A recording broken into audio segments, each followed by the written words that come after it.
মুআজ্জাজ মুহতারাম সম্মানিত উপস্থিতি,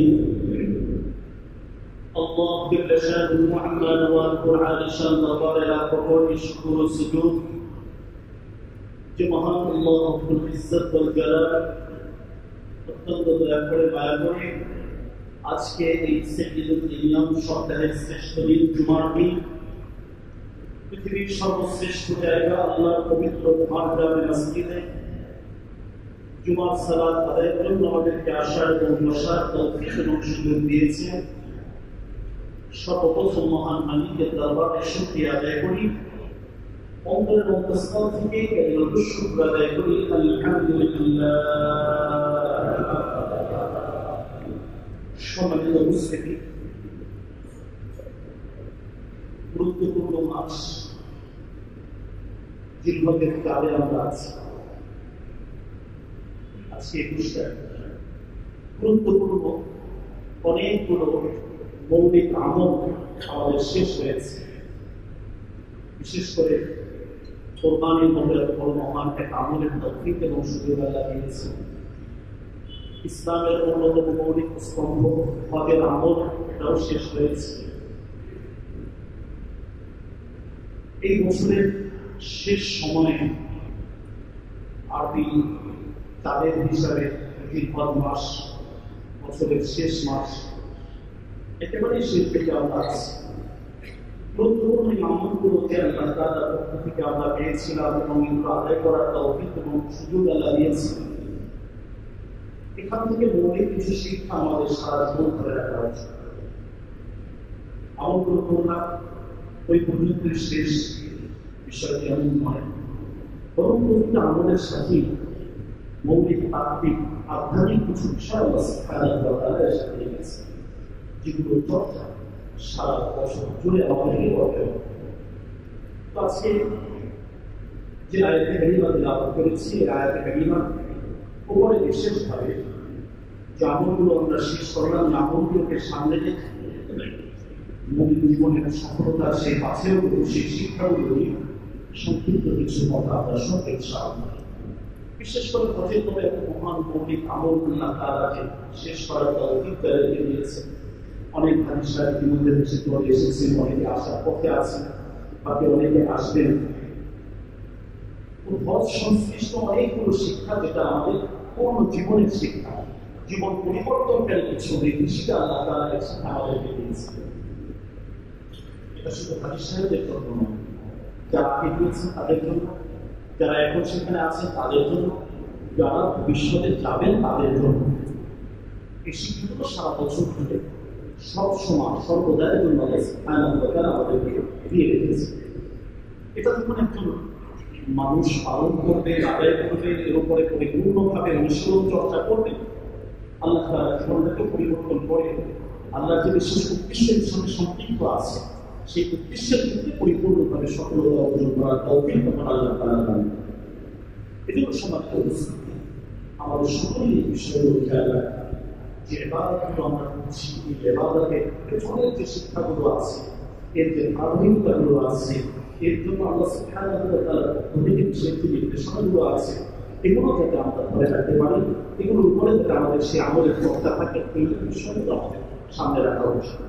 আজকে এই গুরুত্বপূর্ণ সময়ে আমরা ব্যাপক ফায়দাজনক যে বিষয়গুলো আছে, এই আমলগুলোর সাথে সম্পৃক্ত সম্পৃক্ত কিছু কথা আমরা শুনব। কোরআন কারীমে আল্লাহ সুবহানাহু ওয়া তাআলা এর আলোচনা করতে মৌলিকভাবে একটি কথা বলেছেন, ওয়াতাসাওয়াদু ফাইন্না খায়রা যাদি তাকওয়া। যত কোনো আমল আছে, সমস্ত আমলের মূল আত্মা এবং মোট হল তাকওয়া, আল্লাহর ভয়। সকল ধরনের লৌকিকতা, লোক দেখানো, রিয়া, এছাড়াও সুনাম, অন্যান্য যা কিছু আছে, এগুলোকে পেছনে ছড়ে ফেলে সমস্ত আমলের মৌলিক উদ্দেশ্য হবে তাকওয়ার উদ্দেশ্য। আল্লাহ সুবহানাহু ওয়া তাআলার পক্ষ থেকে এই বিষয়টা আমার জন্য আল্লাহ দিয়েছেন, আমাকে নির্দেশনা দিয়েছেন। আল্লাহ সন্তুষ্ট অর্জনের জন্য এই কাজগুলো আমরা করব। যত ধরনের ইবাদত আমরা করছি, এটা যখন বান্দা আদায় করতে পারেন বা এর উপরে যখন বান্দার আমল থাকে, চর্চা থাকে, অন্যান্য সমস্ত আমলগুলো আল্লাহ সন্তুষ্ট প্রাপ্ত আমল হয়। আল্লাহ তাআলা ওই আমলগুলোর উপরে বান্দা সন্তুষ্ট প্রাপ্ত হয়ে আল্লাহ তাআলা তাদের জন্য আযাবের ফয়সালা করেন। মৌলিকভাবে এই ক্ষতির আলোচনার ভিতরে আল্লাহ সুবহানাহু ওয়া তাআলা যে শিক্ষা রেখেছেন, রমাদানের আলোচনায় এই শিক্ষা রেখেছেন, লাআল্লাকুম তাত্তাকুন, যাতে তোমরা তাকওয়া অর্জন করো, আল্লাহর ভয় তোমাদের ভিতরে আসে। এটা যখন এই মহাসম্পদ যখন কোনো মানুষ অর্জন করতে পারেন, অর্জন করতে সক্ষম হন, তখন বাকি সমস্ত কিছুই, সমস্ত ইবাদত তার জন্য সহজ হয়ে যায়। এবং যতটুকুই আমল তিনি করেন, ওই আমলের ভিতরে একটি তৃপ্তি অনুভব তিনি করেন, একটা স্বাদ অনুভব তিনি করতে পারেন। এজন্য সকল আমলের দিকে আল্লাহ ভয়ের কাছে আসে।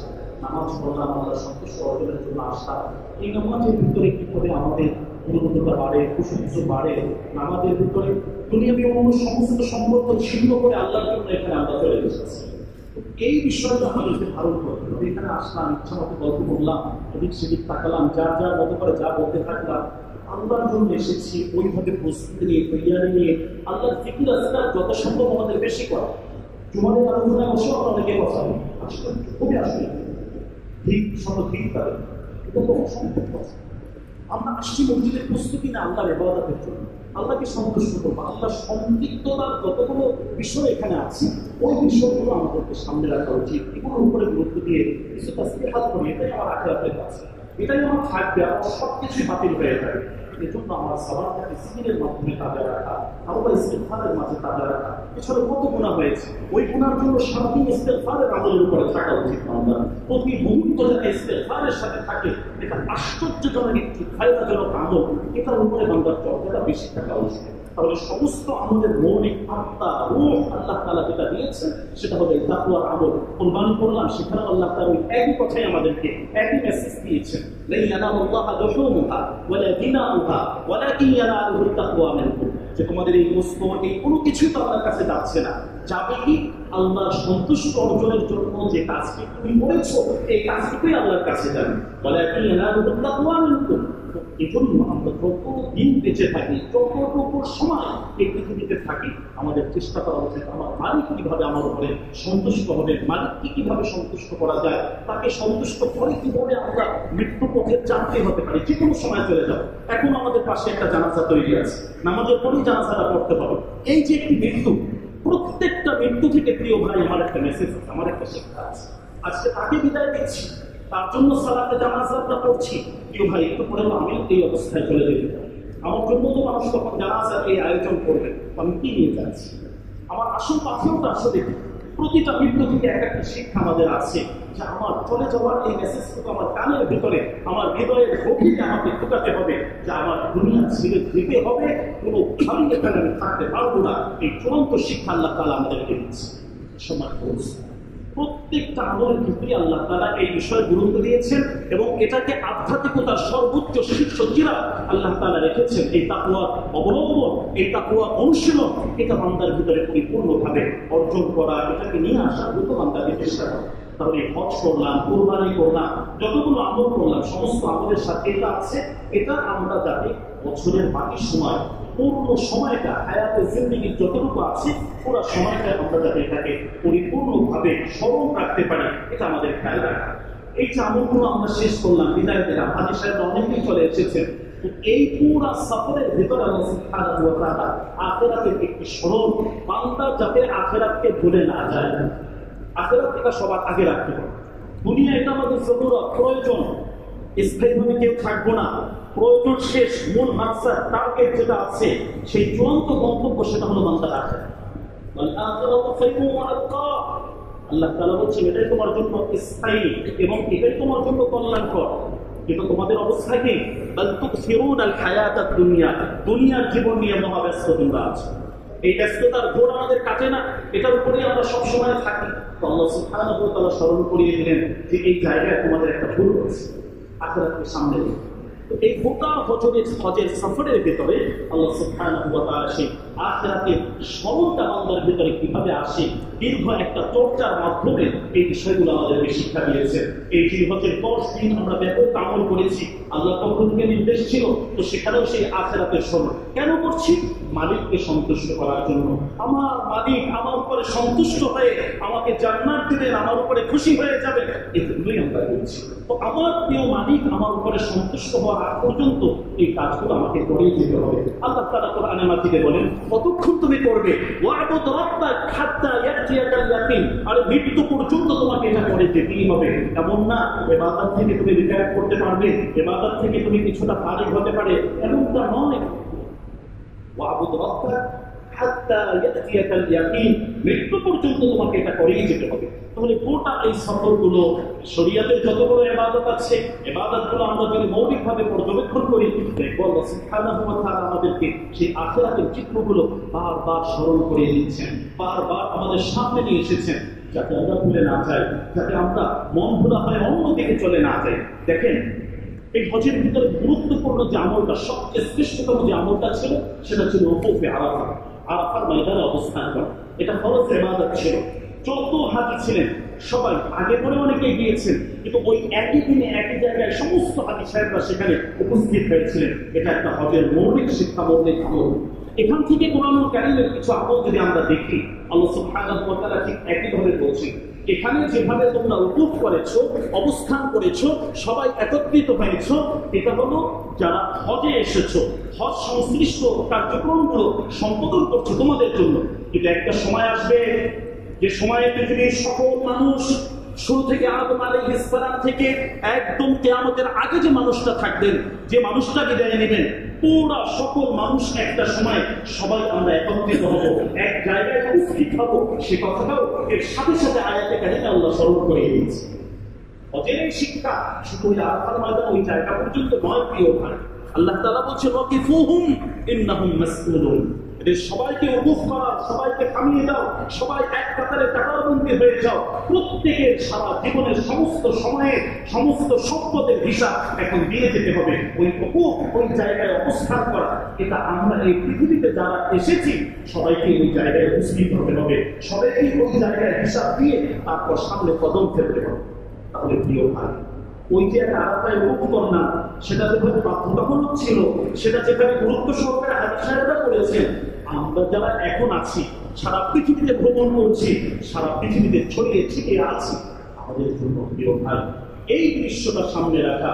আল্লাহ তাআলা বললেন ওয়াকিফুহুম, এদেরকে থামিয়ে দাও, এখানে তারা অবস্থান করবে। ইন্নাহুম মাসউলুন, প্রত্যেককে এখানে জিজ্ঞাসা করা হবে, তার আমলের হিসাব দিয়ে যেতে হবে, বয়সের হিসাব দিয়ে যেতে হবে, তার সুস্থতার হিসাব দিয়ে যেতে হবে।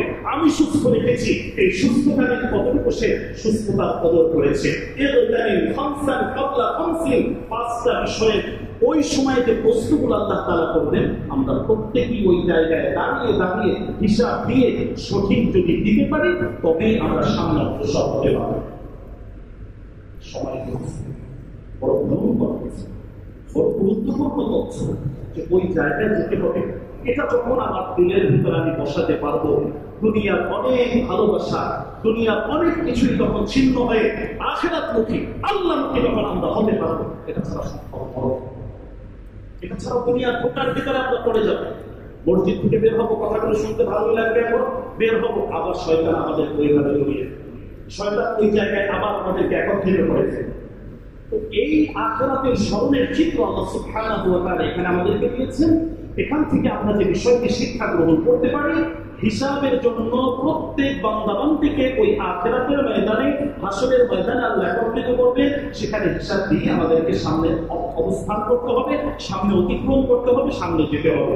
এবং এই হজের সাথে সাথে আল্লাহ তাআলা সেই হাসরের ময়দানের কথাটা উল্লেখ করে দিয়েছেন, ওয়াত্তাকুল্লাহ ওয়া'লামু আন্নাকুম ইলাইহি তুহশারুন, আল্লাহকে ভয় করো এবং তোমরা এই কথা জেনে রাখো, তোমাদের সবাইকে হাসরের ময়দানে আল্লাহ উপস্থিত করবে। তাহলে সম্মানিত উপস্থিতি, এটা আমাদের জন্য বড় গুরুত্বপূর্ণ একটি শিক্ষা। হাসরের ময়দানে যাবো, খালি হাতে যেন না যায়, ওই জায়গায় বিপদগ্রস্ত যেন না হয়ে যায়, এটা আমাদের খেয়াল রাখতে হবে।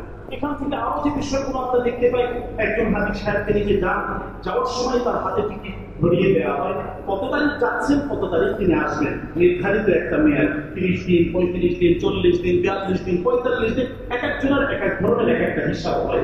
সম্মানিত উপস্থিতি, এটা তো হাজি সাহেবরা এখানে পড়ে আসলেন, অনেকে দেশে আসছেন, চলে আসবেন।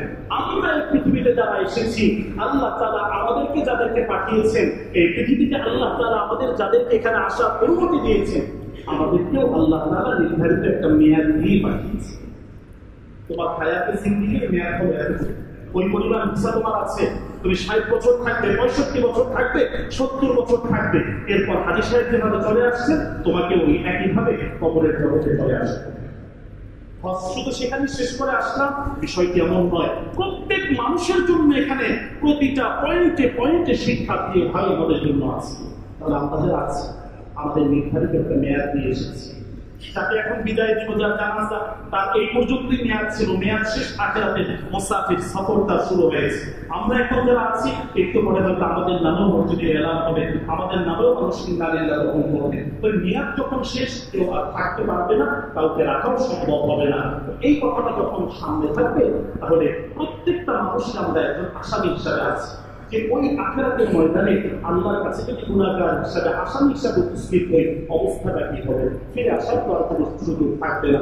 এখান থেকে এই শিক্ষাগুলো আমাদের হৃদয়ের ভেতরে রাখা, একদম বদ্ধমূল করে রাখা, যে আমার এই অল্প সামান্য সময়টুকু যাতে কাজে লাগে। একজন হাজী সাহেব সেখানে গিয়েছেন, যাচ্ছেন, সেখানে আমল করছেন, এই পুরো 30 দিন, 1 মাস, 40 দিন পুরো সময়টা তিনি আমলের ভিতরে থাকেন। দুনিয়ার অন্য ব্যস্ততা সব চলে যায়, একটার পর একটা আমলের ভিতরে থাকেন এবং তার পাগল পাড়া এক অবস্থা, দেওয়ানা এক অবস্থা, যে আমি আমার মালিকের জন্য লাব্বাইক সব অবস্থায়, একবার মুজদালিফা, একবার মিনা, আরাফা, বিভিন্ন জায়গায় যখন যেভাবে আল্লাহ যেতে বলেছেন ওইভাবে এক দেওয়ানা অবস্থা।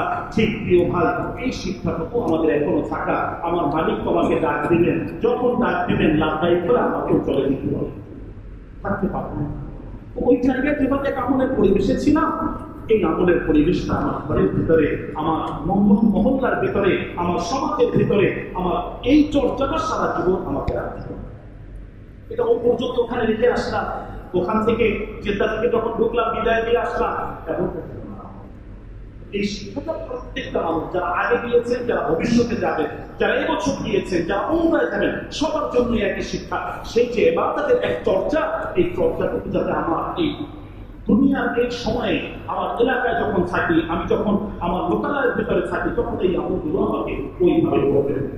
এখান থেকে গুরুত্বপূর্ণ আরো যে শিক্ষাগুলো আমরা পাচ্ছি, ওখানে আমরা যখন গিয়েছি, আমরা যখন সেখানে উপস্থিত ছিলাম বা ওখানে যাচ্ছি, ওখানে নির্ধারিত আমাদের সমস্ত বেচা কিনা অন্যান্য সবকিছু অধিকাংশ ক্ষেত্রে আমরা রিয়ালের মাধ্যমে করছি। তাদের দেশে সেটা ওই অর্থ ব্যবস্থায় আমরা আমাদের সমস্ত লেনদেন, আমাদের হিসাব নিকাশ সব কেনাকাটা ওইভাবে করছি। এখান থেকে আরেকটি বিষয় আমরা যদি আমাদের জীবনের সাথে একটু ফিট করে নেই, হাসরের ময়দান, আখিরাতের ময়দান, মৃত্যু পরবর্তী অবস্থা। এখন তো টাকা পয়সা, দিনার, দিরহাম, ডলার অনেক কিছুই আমরা লেনদেন করি। মৃত্যুর পরে একমাত্র নেক আমল ছাড়া অন্য কোনো লেনদেন সেখানে চলবে না। সৌদি আরবে রিয়ালের মাধ্যমে আমরা সবাই করছি, টাকাগুলো রিয়ালে ভাঙিয়ে তারপরে নিয়ে যাচ্ছি, ডলারগুলো রিয়াল করে তারপরে নিয়ে যাচ্ছি। এখানে যদি এক টাকার যে অর্থ ব্যবস্থাটা এভাবে পরিপূর্ণভাবে আমরা আমাদের কেনাকাটার ক্ষেত্রে আমাদের সেই প্রচলন ব্যবস্থাটা রাখছি, হাসরের ময়দানে মৃত্যু পরবর্তী অবস্থায় কোনো কিছুই কাজে আসবে না, শুধু নেক আমলটা কাজে আসবে। এটার মাধ্যমে ফেরেশতারা চিনবেন যে কতটুকু তার ব্যালেন্স আছে, কতটুকু সে সামনে অগ্রসর হতে পারবে। আখিরাতের এই যে ভয়াবহ এক চিত্র কোরআন এবং হাদিসের ভিতরে আসে, সেখানে মানুষ একটা নেকির জন্য পাগল পাওয়া যায়। এই নেকিটা এখানে টাকা পয়সা উপার্জন করা, একজন ব্যবসায়ী ভাই তিনি যেভাবে ব্যবসাটা কিভাবে আরো বেশি ভালো করতে পারে এভাবে চেষ্টা করে, আখিরাত যার সামনে আছে তিনিও এই একইভাবে একই চিন্তায় থাকবেন যে আমার আখিরাতটা কিভাবে সুন্দর হয়, ওই জায়গায় আরেকটু কিভাবে আমি দামি হতে পারি, ওই জায়গায় আরেকটু কিভাবে সম্পদশালী আমি হতে পারি, আমার নেক আমলের পরিমাণটা আরেকটু কিভাবে বাড়বে। এই চেষ্টা, এই থিঙ্কিং, এই বদল আমাদের ভিতরে থাকা উচিত। এখান থেকে যে বিষয়টা আমরা দেখছি, এটা হলো যেহেতু ওই জায়গায় নেক আমল ছাড়া, আমলের সালেহ ছাড়া অন্য কিছু চলবে না, সুতরাং নেক আমলের গুরুত্ব দিয়ে যতটুকু পারি নেক আমলের ভিতরে আমরা থাকবো, এই চর্চাগুলো আমরা করার জন্য চেষ্টা করবো, কিন্তু আমার জন্য কল্যাণকর হবে। এছাড়া বাকি যা আছে সবকিছু বোকার ভিতরে আনা আছে। আমার হায়াতুদ দুনিয়া ইল্লা মাতাউল গুরুর, এটা মহান মালিকের কাছে। তোমাদের এই হায়াতে জিন্দেগিতে যা কিছু তোমরা এখন দেখছো আর করছো সবকিছু ধোঁকার বস্তু। এগুলো একটা সময় তোমাদেরকে ধোঁকা দিবে। আজকে সম্পদের জন্য পাগল করা, বাড়ি করার জন্য পাগল করা, ফেরার কেনার জন্য পাগল করা, এগুলোই একটা সময় তোমাদেরকে ধোঁকা দিবে। এটাই হলো কোরআনের ধর্ম। নেক আমল যদি না থাকে, ওই জায়গায় যদি রিক্তহস্ত থাকি, ওই জায়গায় যদি আমল শূন্য থাকি, এই সমস্ত সময় ব্যয় করা আমার সমস্ত উপার্জন সবকিছুই আমার ধোকার ভিতরে ফেলে দেবে। এই ধোকায় যাতে না পড়ে আমাকে আমলটা একটু যাতে সচল থাকে, আল্লাহ তাআলা গ্রহণ করেন এমন আমল যাতে আমি করতে পারি, সেই চেষ্টাগুলো আমাকে করতে হবে। যতটুকু সময় সেখানে ছিলাম আমরা জিকিরে অভ্যস্ত ছিলাম। এই জায়গা থেকে এই শিক্ষাটুকু আমাদের রাখতে হবে যে জিকির ইসলামের গুরুত্বপূর্ণ একটি আমল, এবং এটা যাতে খুব বেশি পরিমাণে হয় সেজন্য আল্লাহ তাআলা আমাদেরকে নির্দেশ দিচ্ছে,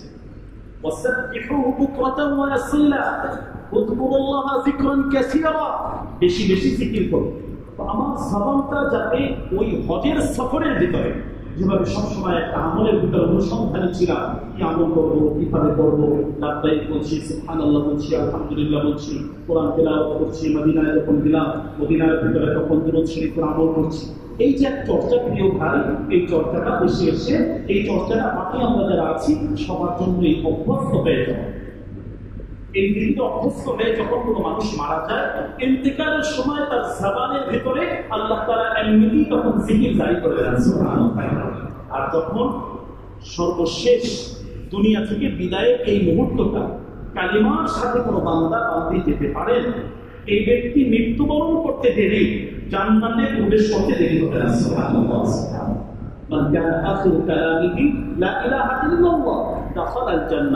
শেষ কথাটা দুনিয়া থেকে বিদায় নেওয়ার মুহূর্তে যদি কারো জবানে লা ইলাহা ইল্লাল্লাহ এটা থাকে, তাহলে সে ব্যক্তি জান্নাতে যাবে, এই মর্মে বিশ্বনবী ওয়াদা করেছেন, সুবহানাল্লাহ। আমরা সারাদিন যেভাবে দুনিয়ার কাজে বরকত করছি, যেভাবে অন্যভাবে সময় নষ্ট করছি, তো মৃত্যুর সময় আমার জবান থেকে কি আসবে, এটা একটা আশঙ্কা রয়েছে। আমাদের চেষ্টা করা একটু হাজি সাহেব যেভাবে দিকে অভ্যস্ত হয়ে যান, আমাদেরকেও ঠিক একইভাবে দিকে অভ্যস্ত হয়ে যাওয়া। মহান মালিক ওভাবে বলছেন যে তোমরা আল্লাহ তাকে জিকির করো, এটা বলা হচ্ছে আশাটা দেখো, বেশি পরিমাণে জিকির করো, তাহলে আল্লাহ তাআলার স্মরণ, আল্লাহ তাআলার জিকির, এটা হলো আমার জীবনের সবচেয়ে বড় সম্পদ।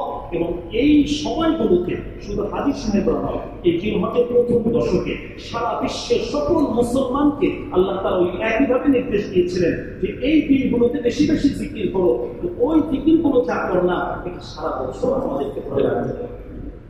যে কোনো ভাবে আমার সময়টা যাতে অপচয় না হয়, একা একা বসে আছি, কিছু ইস্তেগফার করি, কিছু দুরূদ শরীফের আমল করি, এই ভাই বিশ্বাস করেন এটাই আমার কবরের সাথী হবে, এটাই আমার বাতি হবে, এটাই আমার সঙ্গী হবে, এগুলোই আমার আসলে কাজে আসে। আল্লাহ সুবহানাহু ওয়া তাআলা এখানে সেই জিকিরে অভ্যস্ত হয়ে যাওয়ার জন্য আমাদেরকে নির্দেশ দিয়েছেন। তো এখানে হাদিসের ভিতরে এভাবে আসছে যে ইকামাতি যিকরিল্লাহ, এই যে একজন হাদিস সাহেব তিনি সাফা, মারওয়া, মিনা, মুজদালিফা, আরাফা, এই যে সব জায়গায় শুধু জিকির করছেন, তালবিয়া পাঠ করছেন, এগুলো কেন? ইকামাতি যিকরিল্লাহ, আল্লাহর স্মরণটা যাতে বেশি বেশি প্রতিষ্ঠিত হয় এজন্য। এই প্রতিষ্ঠা হওয়া এটা দেশে গিয়ে স্বদেশে সবসময় সর্বদা এটা যেন তার সঙ্গী হিসাবে থাকে, এই শিক্ষাটুকু এখান থেকে আমরা গ্রহণ করি।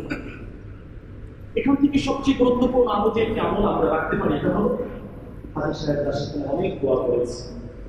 শুধু দোয়া করেছেন বিষয়টি এমন নয়, দোয়া কবুলের অনেকগুলো জায়গাও আল্লাহ তাআলা সেখানেই রেখেছে যে এই জায়গাগুলোতে যখন তোমরা দোয়া করবে তোমাদের মনের আশা, মনের বাসনা অবশ্যই আল্লাহ তাআলা কবুল করবেন।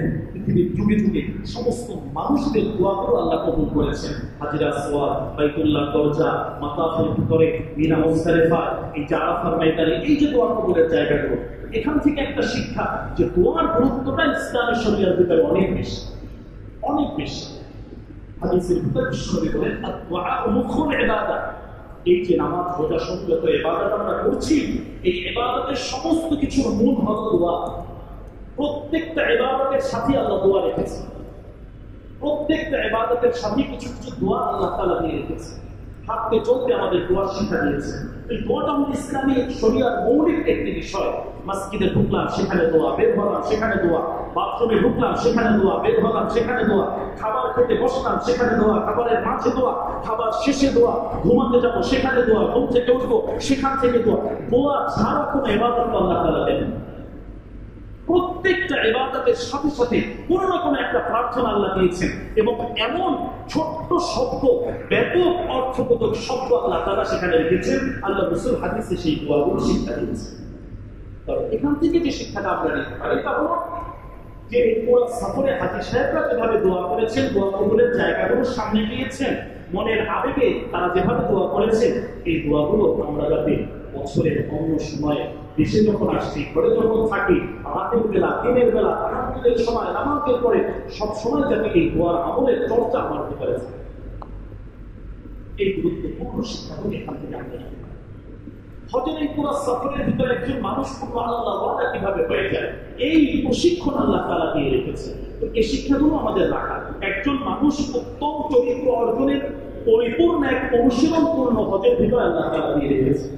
তাকে নিজেকে কন্ট্রোল করা, ধৈর্য ধারণ করা, বিভিন্ন ভাবে কত দেশের, কত বর্ণের, কত বয়সের, কত মানুষের সাথে উঠা বসা, সবার সাথে সুন্দর ব্যবহার করা, ভালো আচরণ করা, এই যে কত কিছু শিক্ষা আল্লাহ তাআলা দিয়েছে। আমাদের ময়দানে মিজানের পাল্লায় সবচেয়ে ওজনদার ভারী আমল কোনটা হবে? আল্লাহ রাসূলকে যখন প্রশ্ন করা হলো, বিশ্বনবী সাল্লাল্লাহু আলাইহি ওয়াসাল্লাম বললেন, মিজানের পাল্লায় বান্দার সবচেয়ে ওজনদার ভারী আমল, যেটা রাখার সাথে সাথে মিজানের পাল্লাটা ভারী হয়ে যাবে, এটা হলো আল খুলুকুল হাসান, উত্তম চরিত্র। উত্তম চরিত্র এটা এত বড় মহান ইবাদত, অনেক সময় আমরা বুঝি না। মানুষের সাথে একটা ভালো কথা বলা, হাসি মুখে কথা বলা, এটাও একটা উত্তম চরিত্র। মানুষের সাথে সুন্দর আচরণ করা, ভালো ব্যবহার করা উত্তম চরিত্র। প্রতিবেশীর সাথে ভালো ব্যবহার করা, যাদের সাথে থাকছি তাদের সাথে সুন্দর ব্যবহার করা, এই যে চারিত্রিক বৈশিষ্ট্যগুলো, এগুলো মিজানের পাল্লায় সবচেয়ে ওজনদার আমল হিসেবে আছে। একদিকে শুধু আমি নামাজ পড়লাম, ইবাদত করলাম, কিন্তু মানুষের সাথে আমার ব্যবহার খারাপ, লেনদেন খারাপ, আমাকে দেখলেই মানুষ ভাগে, কথা বলতে চায় না, রিক্সাওয়ালা রিক্সা উঠাতে চায় না, না মামা যাবো না, তারপরে নিতে চায় না, কি আমি ভাড়া দেই না, দিলে অর্ধেক দেই, কম দেই। আবার কত আল্লাহ, কত ভালো মানুষ আছে তোমার চলেন, অনেক ক্লান্ত, তারপরেও তাদেরকে নেওয়ার জন্য ব্যস্ত। কারণ এই মানুষের এমন কিছু আখলাক আছে যার কারণে মানুষগুলো তাকে ভালোবাসেন, তাকে শ্রদ্ধা করেন, তাকে সম্মান করেন, ইজ্জত করেন। তো আমাকে এমন ভাবে গঠন করতে হবে, পূর্ণ হজের শিক্ষার ভিতরে এটা রয়েছে যে আমার চারিত্রিক বৈশিষ্ট্যটা যাতে একেবারে উন্নত হয়, সর্বোন্নত এক জায়গায় আমি পৌঁছতে পারি। এগুলো যখন হাসরের ময়দানে মিজানের পাল্লায় ওজন দেওয়া হবে, এগুলো অনেক ভারী হয়ে যাবে, অল্পতেই নাজাতের ব্যবস্থা তাদের জন্য হয়েছে। সম্মানিত, এটা বড় গুরুত্বপূর্ণ পয়েন্ট। আল্লাহ তাআলা তো স্পষ্ট এটাই বলছেন, ফালা রাফাসা ওয়ালা ফুসুকা ওয়ালা জিদালা ফিল হজ। হজের ভিতরে কোনো অশ্লীল কথাবার্তা তোমরা বলবে না, জবানের হেফাজত করবে, কোন ধরনের ঝগড়াঝাটি তোমরা করবে না, সমস্ত ধরনের ঝগড়া ওয়ালা জিদাল যেগুলো আছে, এগুলো যেভাবে একজন হাজী সাহেব পরিহার করেছেন, এগুলো থেকে বেঁচে থেকেছেন, ধৈর্য ধারণ করেছেন, মানুষের উপকার করেছেন, নিজেকে নিয়ন্ত্রণ রাখার চেষ্টা করেছেন, সহনশীল ছিলেন, এই যে কাজগুলো, এই চর্চাগুলো আমাদেরকে সবসময় ধরে রাখে। হজের শিক্ষা ওখানে শেষ করে আসলাম, বিষয়টা এমন না, এমন হিসেবে আমাকে গঠন করা যে আমার চারিত্রিক বৈশিষ্ট্যটা যাতে উন্নত হয়, যাতে এই জায়গায় আমি ক্ষতিগ্রস্ত না হই। হজের এই শিক্ষার ভেতরে এই যে দীর্ঘায় সফর, এই সফরের ভিতরে এই অনুসরণগুলো আল্লাহ তাআলা রেখেছিলেন। অন্যায় আচরণ যা আছে সব পরিহার করতে হবে, পরিত্যাগ করতে হবে, ঝগড়াঝাটি যা আছে পরিত্যাগ করতে হবে, এগুলো ছিল হজের মৌলিক উদ্দেশ্য। এটা যখন আমরা ধরে রাখবো, এর মাধ্যমে হাসরের ময়দানে নাজাতের জন্য খুব অল্প সময় সব লিস্টে আমরা চলে আসবো, দ্রুত সময় আমরা জান্নাতের দিকে পথ চলতে পারবো। এই ব্যবস্থা আল্লাহ তাআলা এখানে করেছে। আল্লাহর বিধান পালনে সর্ব অবস্থায় নিজেকে ব্যস্ত রাখে। একজন হাজী সাহেব এক তো নামাজে পড়ছেন, পরে ডক্টর চিন্তা জেহেলের ভিতরে যে কোন সময় যাব, কিভাবে যাব, যে এই পথটা আটকে দিলে ওই জায়গায় গিয়ে সহজে যেতে পারবো, এই যে তার ভিতরে আগ্রহ কাজ করেছে। ঠিক একইভাবে দেশে আসার পরে আমার সালাতের সেই গুরুত্বটা থাকবে, সালাতের যত্নবান যেটা, এটা আমাকে রাখতে হবে। হজের এই সফর, হজের সফরে বিদায় হজে বিশ্বনবী এ বিষয়ে আমাদেরকে গুরুত্ব দিয়েছেন।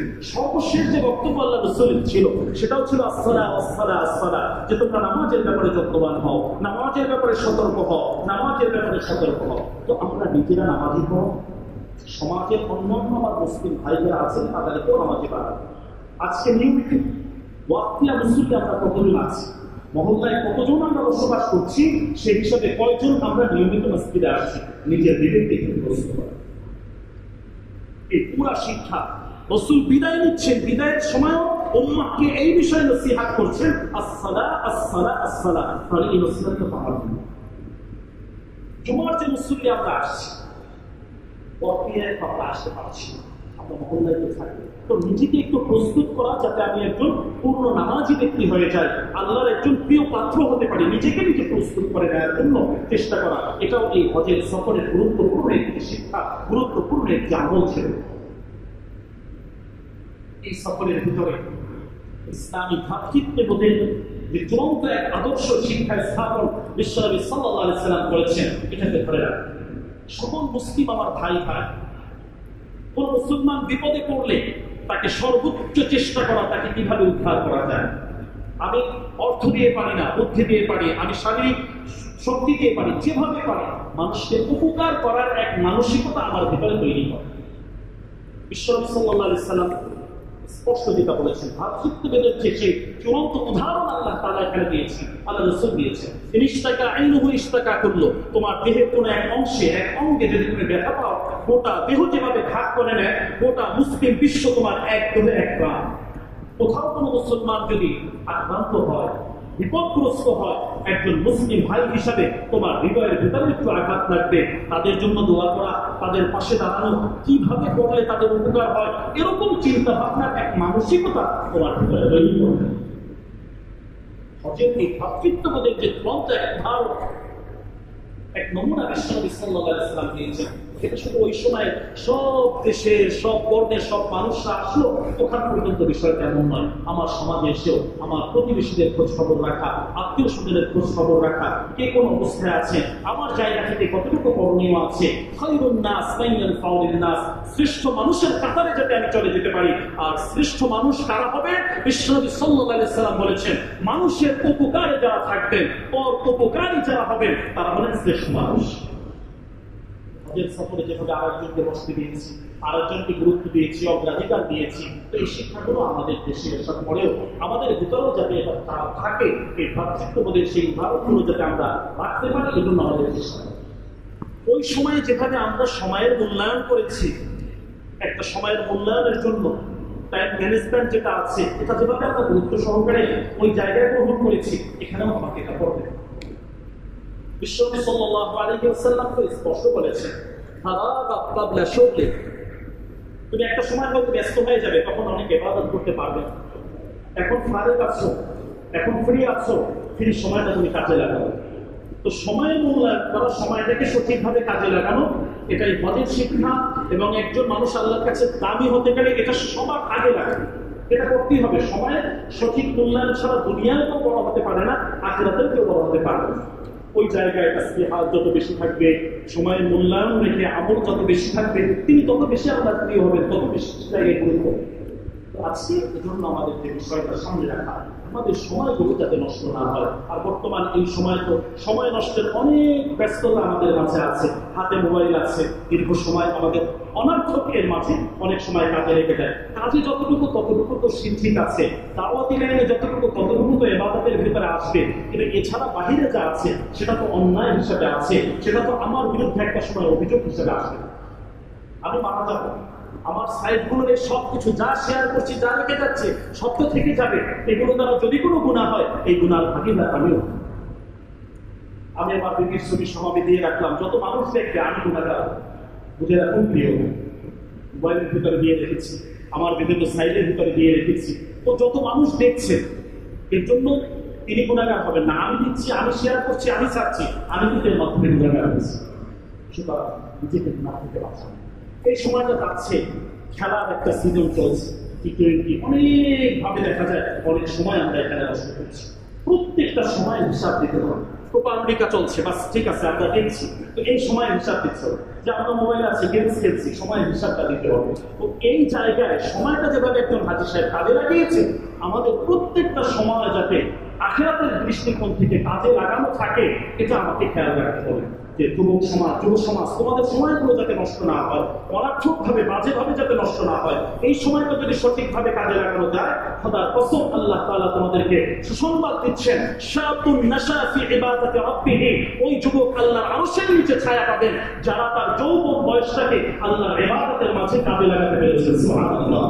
আজকে অনেক মুরব্বীরা আফসোস করেন, হায় যৌবন বয়সে যুবক বয়সে কেন করলাম না, এখন চোখের পানি ছাড়েন, এগুলো তো আমরা জানি। যুবক বয়সে ইবাদত গুলো কেন করলাম না, এখন তো ইচ্ছা করলেও পারি না, এখন তো সঠিকভাবে দীর্ঘ সময় সিজদাও দিয়ে থাকতে পারি না, রুকুতেও যেতে পারি না, হাঁটুতে সমস্যা, মাথায় সমস্যা, যৌবন বয়সে কত কিছুই না করেছি, ওই সময় তো নামাজ পড়ি না, এখন আফসোস করছি। আমার তুমি যুবক হয়ে তোমাকে বলছি, প্রিয় ভাই, মসজিদে ঢুকে যাও, নামাজি হয়ে যাও, এই বয়সটাকে হেফাজত করো, এই বয়সটা আল্লাহর ইবাদতের মাঝে কাটানোর চেষ্টা করো। কোনো ধরনের পুরস্কার তোমার জন্য রয়েছে, সবাই পেরেশানিতে থাকবেন, ওই সময় তুমি আল্লাহর আরশের নিচে ছায়া বিশেষ ব্যবস্থাপনায় সেখানে থাকতে পারবে, এই ওয়াদা আল্লাহ রাসূল দিয়েছে। এই জায়গায় আমাদেরকে চেষ্টা করা, আমাদের সময়গুলো যাতে সুন্দরভাবে কাজে লাগে। এখানে বড় একটি শিক্ষা ছিল, শয়তানকে আমরা পাথর মেরেছি। তো শয়তানকে পাথর মারা এটা একটা প্রতীকী আমল ছিল, জামাতে গিয়েছেন, কত কষ্ট, কত হেসেছে। আর এবছর হাজী সাহেবদের তো আরো বেশি কষ্ট হয়েছে, প্রচন্ড গরম ছিল, পানির সংকট ছিল, অনেক হাজী সাহেব মারা গিয়েছে, বিশাল এক ব্যবস্থা শয়তানকে পাথর মেরে দিয়ে। এই যে শয়তানকে আমরা পাথর মেরেছি, নিজের মনের ভেতরে যত শয়তানি আছে এগুলোকে সব ছেড়ে বসেছে, একেবারে মনের শয়তানিগুলো দূর করে একজন পবিত্র মানুষ আমাদেরকে হবে। এই শয়তান আমাদের জীবনের শত্রু, ইন্না শাইতানা লাকুম আদুওয়ুন।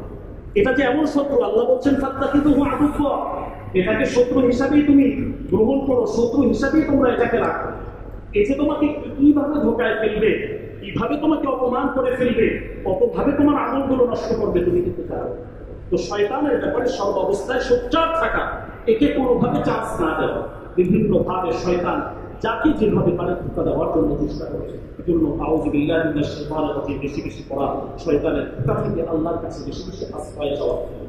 বিভিন্ন ভাবে শয়তান অনেক কিছু বুঝায়, আর তার বুঝে আমরা অনেক সময় অনেক দুর্নীতির দিকে চলে যাই, দুর্নীতিবাজ হয়ে যায়। এই যে বর্তমান সমসাময়িক সময় বহু বড় বড় দুর্নীতিবাজদের যে পক্ষগুলো আসছে, শয়তান তো এদের পিছনে লেগে, এরা তো ভালো মানুষ বা বিভিন্ন শয়তান এমন ভাবে বুঝিয়েছে এটা লাগবে, ওটা লাগবে, ওটা লাগবে, বাস এমন ভাবে দুর্নীতিবাজ আমাদেরকে বানিয়েছে, সব মানুষের সামনে এখন অপমানিত, দেশের অর্থগুলো পাচার করে এই যে কাজগুলো হচ্ছে, এর পিছনে তো বড় একটা ভূমিকা আছে।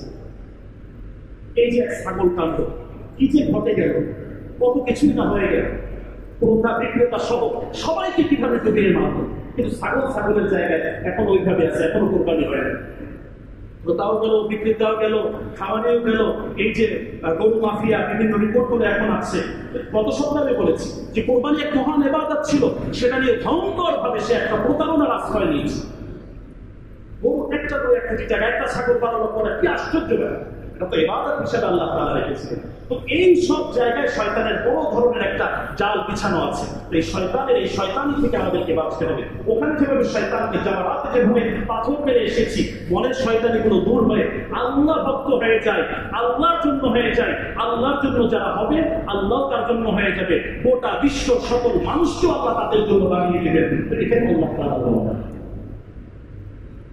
এই শয়তান আশ্রয় যাতে আমরা গ্রহণ না করি, আল্লাহ তাআলা এখানে আমাদেরকে ওইভাবে এই শয়তানি থেকে বাঁচার জন্য আমাদেরকে বলেছে। হজের সফরের ভিতরে আল্লাহ তাআলা যে আয়াতগুলো নাযিল করেছেন, পরিষ্কার পরিচ্ছন্নতা পবিত্রতার বিশাল এক গুরুত্ব এখানে দেওয়া হয়েছে। তো এটা সারা জীবন যাতে আমরা ধরে রাখতে পারি, নামাজের ক্ষেত্রে যে পরিচ্ছন্নতা, যে পবিত্রতা, এগুলো যাতে আমরা ধরে রাখতে পারি। অনেক যুবককে ডাকে, ভাই চল মসজিদে চল, শুধু প্যান্ট খারাপ, কাপড় খারাপ, কি আশ্চর্য একটা উত্তর আমরা দিচ্ছি। এরকমটা যেন না হয়। মুসলমান সর্ব অবস্থায় চেষ্টা করা, পরিষ্কার পরিচ্ছন্ন থাকা, পবিত্র থাকা, যাতে সর্ব অবস্থায় আমি মৃত্যুর জন্য প্রস্তুত থাকি, মালিক ডাক দিবেন লাব্বাইক বলে আমি উপস্থিত হতে পারি, এমন এক অবস্থায় আমাদেরকে থাকতে হবে। এই জায়গায় যেভাবে আমরা পরিষ্কার পবিত্রতার ব্যাপার আসছে, ঠিক একইভাবে আমার জীবিকা হালালের ব্যাপারেও পবিত্র হালাল জীবিকা যেটা আছে এটাকে আমার গ্রহণ করতে হবে। হজ করলাম, এদিকে আবার সেই অন্যায় পথে আসলাম বা অন্যান্য ইবাদত করলাম, কিন্তু আমার ইবাদতের মূল যে আমার শক্তি অর্জনের জন্য যে খাদ্য খাবার সব হারাম পন্থায় আছে, আমি কিন্তু ক্ষতিগ্রস্ত অবস্থায় আছি। আমার ইনকাম উপার্জন এটাও যাতে হালাল ভাবে আসে, ব্যাংকে টাকা রাখলাম, সুদ খেলাম, অন্যান্য সুদী লেনদেনের সাথে থাকলাম, প্রিয় ভাই নিজে ক্ষতিগ্রস্ত হচ্ছি, নিজেকে নিজে ক্ষতিগ্রস্ত হচ্ছি। বিদায় হজের ভাষণ বিশ্বনবী বলেন, সুদী কারবার লেনদেন যা আছে মাউদুউন তাহতা দাবাইয়া আমি আমার পায়ের নিচে আজকে সব কাপড় করে দেব। হিদায়াতের ভাষণে আল্লাহ রাসূল এভাবে বলেছেন, কোন মুসলমানদের সাথে সম্পৃক্ত থাকবে না এই আগুনের সাথে। এমন ভাবে মায়ের সাথে জেনা করার মতো মহা অপরাধ করা যাচ্ছে, এগুলোর ভিতরে কোনো মুসলমান থাকবে না। আল্লাহর বিরুদ্ধে সরাসরি যুদ্ধে নামা কত ভয়ঙ্কর এই তথ্য আল্লাহ তাআলা আয়াতের মাঝে দিয়েছে। সুতরাং প্রিয় ভাই, জীবনটাকে সুন্দরভাবে সুন্দর রূপে সাজানোর জন্য চেষ্টা করা, ইসলামিক যতগুলো নিদর্শন আছে দিল থেকে শ্রদ্ধা করা। আল্লাহ তাআলা হজের আয়াতেই বলেছেন, ওমান ইয়াযিম শাআইরাল্লাহ ফাইন্নাহা মিন তাকওয়াল কুলুব। যে হজের ক্ষেত্রে মিনা, মুজদালিফা, আরাফাত যেভাবে সম্মানের সাথে দেখেছি, ঠিক একইভাবে নামাজ, রোজা সহ অন্যান্য দাড়ি টুপির যে সমস্ত মৌলিক স্তম্ভগুলো আছে এগুলোকে শ্রদ্ধার সাথে দেখা, যে সমস্ত হাজী সাহেবরা সেখানে গিয়েছেন, এই শিক্ষাটুকু আমাদের ভেতরে রাখা, এই সম্মানটা থাকা যে কখনো দাড়ি টুপি অন্যান্য ইসলামিক কোনো বিষয়কে যখন অবজ্ঞা করা হয় এর বিরুদ্ধে প্রতিবাদ করা, এটাকে ঘৃণা করা, এটা প্রত্যেকটা হাজীর ভেতরে থাকা উচিত। এই হজের বড় ধরনের একটা শিক্ষা আল্লাহ সুবহানাহু ওয়া তাআলা এখানে রেখেছেন। তো সম্মানিত উপস্থিতি, এভাবে যদি আমরা অ্যাটেন্ড করে দেখি, পুরা জীবনের সাথে সম্পৃক্ত করে এরকম শিক্ষা দিয়ে আল্লাহ তাআলা ভরপুর করে রেখেছেন, অনেক শিক্ষণীয় বিষয় আমাদের সাথে রেখেছেন। তবে হজ পরবর্তী এই সময়ে সারা বছরের জন্য আমরা আমাদের জীবনটা কিভাবে পরিচালনা করবো, কি কি শিক্ষা এখান থেকে নিতে পারি, এখান থেকে কিভাবে আমার জীবনটাকে সুন্দরভাবে সাজাতে পারি, ওইভাবে আমরা এখানে চেষ্টা করবো ইনশাআল্লাহ। এবং সাথে সাথে যারা হজ করেছেন আল্লাহ তাআলা সকলকে হজ্জে মাকবুল, উমরায়ে মাকবুল আল্লাহ তাআলা দান করেন, সেই প্রার্থনা আল্লাহর কাছে করি। এবং এই যে শিক্ষাগুলো এই হজের ভিতরে যাচ্ছিল সবগুলো একটা উপলক্ষ ছিল, সারা বছর যাতে এগুলো আমরা ধরে রাখতে পারি। এজন্য মহান মালিকের কাছে আমরা দোয়া করবো। এবং যে সমস্ত হাজী সাহেবরা চলে এসেছেন তাদের সাক্ষাৎ, তাদের থেকে দোয়া নেওয়া, এটাও একটা গুরুত্বপূর্ণ আমল। বিশেষ করে 40 দিন পর্যন্ত তাদের দোয়া কবুলের কথা হাদিসের ভিতরে আসছে। তো তাদের সাথে মোলাকাত করা, সাক্ষাৎ করা, তাদের কাছে বিশেষভাবে দোয়া চাওয়া, এটাও একটা গুরুত্বপূর্ণ আমল আছে। তো আল্লাহ তাআলা আমাদের জীবনটা আমলময় করে সুন্দরভাবে সাজানোর তৌফিক দান করুন এবং যাতে আমরা সুন্দরভাবে আল্লাহ তাআলার সন্তুষ্ট অর্জনের জন্য আমলগুলো করতে পারি। আল্লাহ আমাদের সকলকে ইসলামের জন্য, দ্বীনের জন্য নিবেদিত প্রাণ কর্মী হিসাবে কবুল করেন। এই আলহামদুলিল্লাহ রাব্বিল আলামিন।